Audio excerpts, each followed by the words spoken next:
عزیز ساتھیوں، آپ دیکھیں گے کہ علماء ہی ہیں جنہوں نے اس ساری امت کی حفاظت کی. اللہ اور اللہ کے رسول کے بعد ساری امت کا بیڑا انہی نے اٹھایا. جب بھی فتنے سر اٹھائے، جب بھی دشمنوں نے اسلام کو ختم کرنے کی کوشش کی، یاد رکھ لیجئے پہلے صف میں اہل علم ہوتے ہیں. جب بھی آپ دیکھیں گے، تاریخ پڑھ لیجئے، آپ صحابہ کے زمانے کے بعد کی آپ تاریخ پڑھ لیجئے، انہوں نے کیسی جگہ دین کی حفاظت کی، اپنے آپ کو خطرے میں ڈالا اور اپنے آپ کو موت کے گھاٹ میں اتارا، لیکن کبھی بھی دین پر آنچ اور دین پر چوٹ آنے نہیں دیا. اسی ہندوستان کی آپ مثال لے لیجئے، جب انگریز سارے ہندوستان کو اپنے لپیٹ میں لے رہے تھے، سارے ہندوستان کے لوگوں کو عیسائی بنانے کے لیے ایک مکمل مشن انہوں نے چلایا.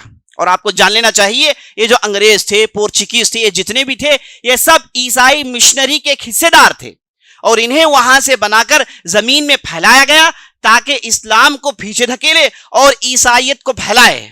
اور انگریز جہاں کہیں بھی جاتے اور جہاں کہیں بھی کالونائز کرتے تو آپ دیکھیں گے کہ وہاں پر عیسائیت کی مشنریز اتر جاتی ہیں لوگوں کو عیسائی بنانے میں.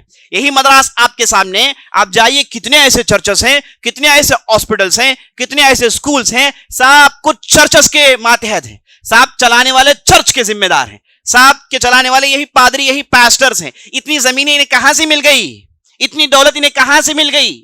جبکہ انگریزوں نے یہاں سے دولت کو لوٹ کر اپنے ملک پہنچایا، یہاں جو بھی تھا سب اٹھا لے گئے، تو اتنی دولت یہاں انہیں کہاں سے مل گئی؟ یاد رکھ لیے، دولتیں مسلمانوں کی تھی حقیقت میں، انہوں نے مسلمانوں سے چھینا اور اپنے اپنے ادارے، اپنے اپنے اڈے بنا لیے تاکہ لوگوں کو یہ نظر آئے کہ انہوں نے اسے بنایا. ہرگز نہیں، انہوں نے اسے نہیں بنایا. بہرحال میں بتا یہ رہا تھا کہ جب عیسائیت سارے ہندوستان میں ننگا ناچ رہی تھی، لوگوں کو بے دین بتا رہی تھی، اس وقت کھڑنے والے کون تھے؟ کیا یہی بادشاہ تھے جو کھڑے ہو گئے؟ یہی مالدار لوگ جو تھے جو اسلام کی حفاظت کیے؟ نہیں، اس وقت جو کھڑے ہوئے یہی علماء، یہی فاقہ کش، یہی خانہ بدوش، یہی اللہ کے لیے جینے اور مرنے والے زاہدین اس انگریز کے خلاف کھڑے ہو گئے.